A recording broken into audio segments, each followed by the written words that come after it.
श्री शिवा नमस्ते भीम दोस्तों, स्वागत है आपका आपके अपने चैनल शिव भक्ति मार्ग में। जैसा कि आप सभी जानते हैं, भाद्र शुक्ल चतुर्थी के दिन गणेश उत्सव प्रारंभ हुआ था और अब गणेश उत्सव समापन की ओर है। अनंत चतुर्दशी के दिन गणेश जी का विसर्जन कर दिया जाता है और कुल मिला के जो त्योहार होता है ये 10 दिन तक हम मनाते हैं।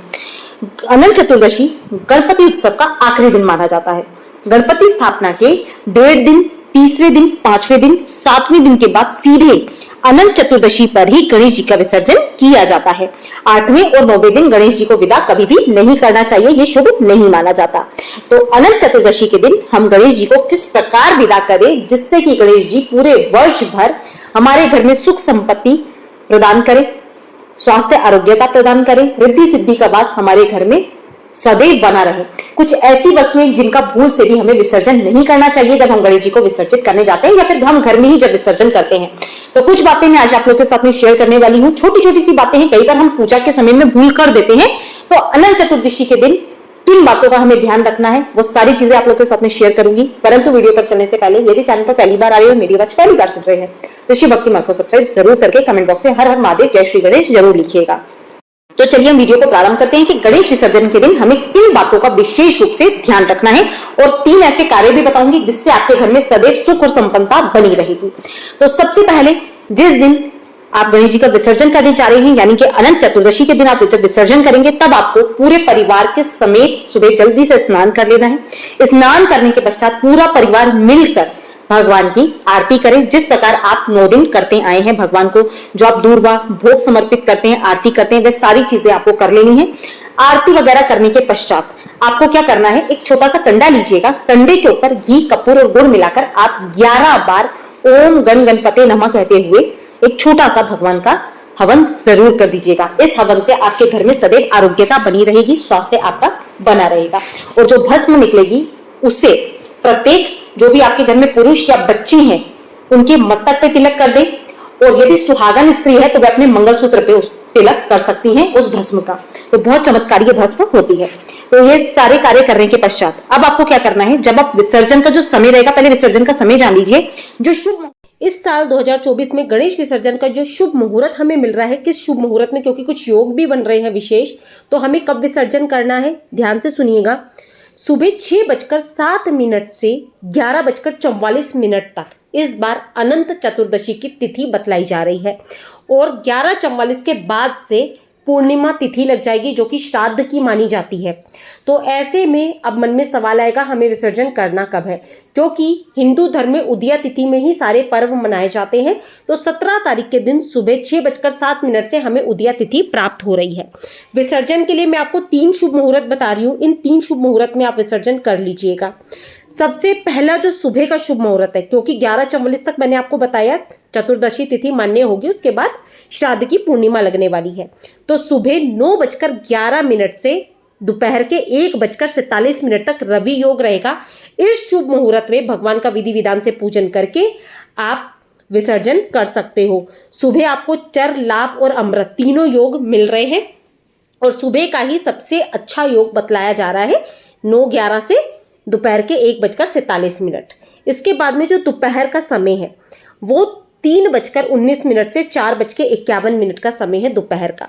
परंतु कुछ लोगों के पास जो जॉब में है समय नहीं है, तो जो लोग शाम के समय यदि विसर्जन करने के बारे में इस बार सोच रहे हैं तो शाम को लाभ योग आपको मिलेगा। 7:51 से रात को 9:19 तक यह योग चलेगा।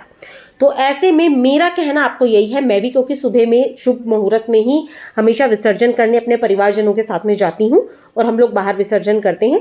तो जो सुबह 9:11 का समय है ना 1:47 तक, क्योंकि मैंने आपको बताया 11:44 तक ही तिथि मान्य हो रही है, तो आप 11:44 से पहले आप विसर्जन करने जा सकते हैं सुबह 9:11 से 11:44 तक के बीच में। वैसे तो समय 1:47 तक मान्य है, मैं स्क्रीन पर पूरा सब कुछ ध्यान से लिख दूंगी। तो जो भी आपको सूटेबल लगता है जिस समय में आप विसर्जन करना चाहते हैं, साथ ही साथ आगे बहुत सारी जानकारियां भी आप लोग के साथ में शेयर करने वाली हूँ और इस वीडियो को पूरा देखिए। करने जाएंगे तब आपको क्या करना है, किन चीजों का ध्यान रखना है, क्या क्या करना है, सारी चीजें ध्यान से सुनिएगा। सबसे पहले जब आप विसर्जन के लिए जाएंगे एक चौकी तैयार करिएगा। उस चौकी के ऊपर गंगा जल डाल लीजिएगा। उस पे सिंदूर, कुमकुम या हल्दी से स्वास्तिक का चिन्ह बनाएं। उसके ऊपर लाल या पीले रंग का सफेद आप वस्त्र भी बिछा सकते हैं, सफेद, लाल, पीला, तीनों में से कोई सा भी रंग आप ले सकते हैं। साफ शुद्ध होना चाहिए, धुला हुआ वस्त्र होना चाहिए या कोरा वस्त्र भी आप ले सकते हो। अब इस वस्त्र के ऊपर थोड़े से अक्षत रख लें, पान का पत्ता हो तो पान के पत्ते रख लें, फूल हो तो फूल रख लें। इस तरह से आपको चौकी तैयार करके पास में रख लेनी है। अभी गणेश जी को इस पे आपको बिठाना नहीं है।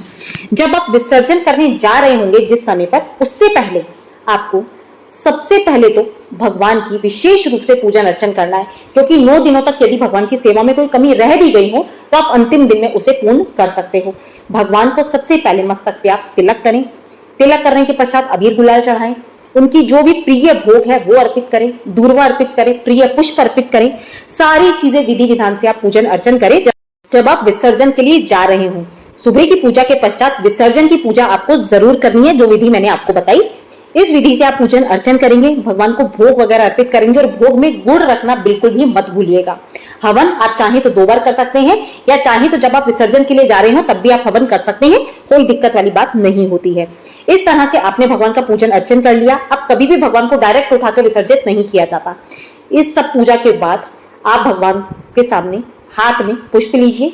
पुष्प लेकर भगवान का आह्वान करते हुए भगवान से प्रार्थना करें, हे गणेश जी का धूम्र वर्ण नाम लेते हुए, हे धूम्र वर्ण, मैंने आपकी पूजा 9 दिनों तक बहुत विधि विधान से करी, कुछ भी गलती हो गई हो तो क्षमा याचना मांग ले उस भगवान जी से।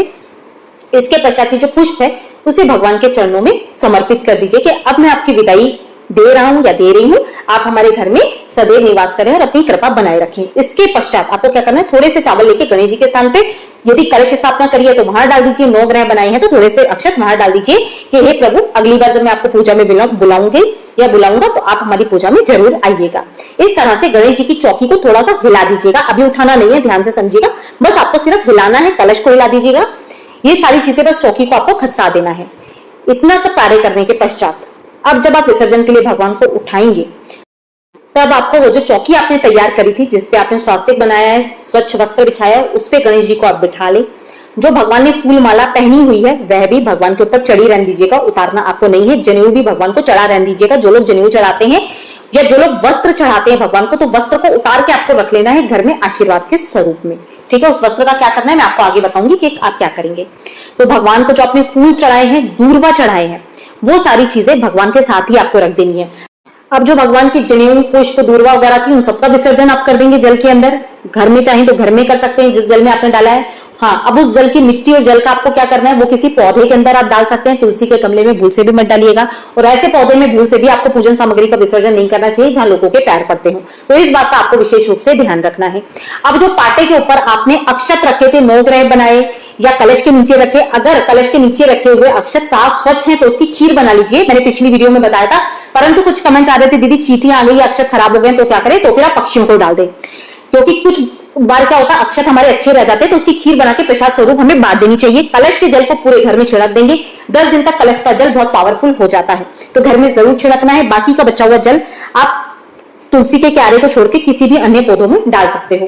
कलश के अंदर जो सिक्का सुपारी हमने डाली थी, उस सिक्के सुपारी को निकालकर, और जो यदि आपने रिद्धि सिद्धि सिक्के सुपारी की बनाई है, उन सारी सुपारी और सिक्कों को इकट्ठा करके आप अपने तिजोरी में रख सकते हैं।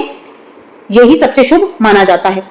इसके पश्चात आपको क्या करना है, जो आपने वस्त्र बिछाया, चौकी बिछाई, उसे धोकर आप दोबारा से प्रयोग कर सकते हैं। भोग प्रसाद घर में बांट दीजिएगा, फल घर में बांट दीजिएगा। अब जो कमेंट्स आ रहा था, जो भगवान को अपने वस्त्र पहनाए हैं उसका क्या करना है, उस वस्त्र को आशीर्वाद स्वरूप ही हमें घर में रख लेना है। अब एक विशेष उपाय ध्यान से सुनिएगा, आखिरी दिन है गणेश जी का, जाते जाते भगवान से एक दूर्वा उठाकर आपको अपनी चौखट पे लगाकर उस दूर्वा को गणेश जी के नाम से, रिद्धि सिद्धि के नाम से अपनी तिजोरी में स्थापित कर देना है। यह पहला उपाय है। दूसरा उपाय, यदि आपके घर में रोगग्रस्त कोई व्यक्ति है तो गणेश जी से एक दूर्वा उठाकर उस व्यक्ति को चबाने के लिए आप दे सकते हैं प्रसाद स्वरूप, उससे भी उस व्यक्ति के रोग दूर होते हैं। तीसरा उपाय, यदि आपके घर में बच्चे पढ़ाई में कमजोर है, ये उपाय मैंने पहले भी बताया था, तो गणेश विसर्जन के दिन बच्चों से 7 दूर्वा शहद में डुबा के जरूर चढ़वाएं, जिससे कि बच्चे में भी गणेश जी जैसी बुद्धि आएगी। तो ये 3 विशेष उपाय थे।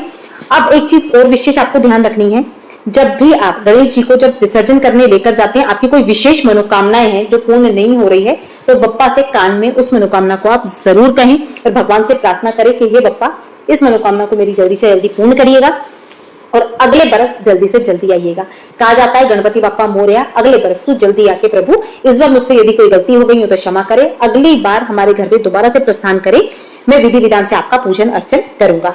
तो इसी तरह से आपको विसर्जन करना है। विसर्जन की छोटी छोटी जानकारियां मैंने आपको दी थी। रिद्धि सिद्धि की बिंदी आप जरूर लगाइएगा। जिस तरह से आप बहुत विधि विधान से भगवान को लेकर आए, उसी तरह विधि विधान भगवान का विसर्जन भी उसी विधि से आपको अच्छे से करना चाहिए। तो आशा करती हूँ जानकारी पसंद आई होगी, जानकारी पसंद आई हो, लाभप्रद लगी हो तो वीडियो को लाइक जरूर करिएगा। चैनल पर पहली बार आने और मेरी आवाज पहली बार सुन रहे हैं तो शिव भक्ति मार्ग को सब्सक्राइब जरूर करिएगा। मिलते हैं अपने नेक्स्ट वीडियो में, तब तक के लिए श्री शिवाय नमस्तुभ्यं, जय माता दी दोस्तों।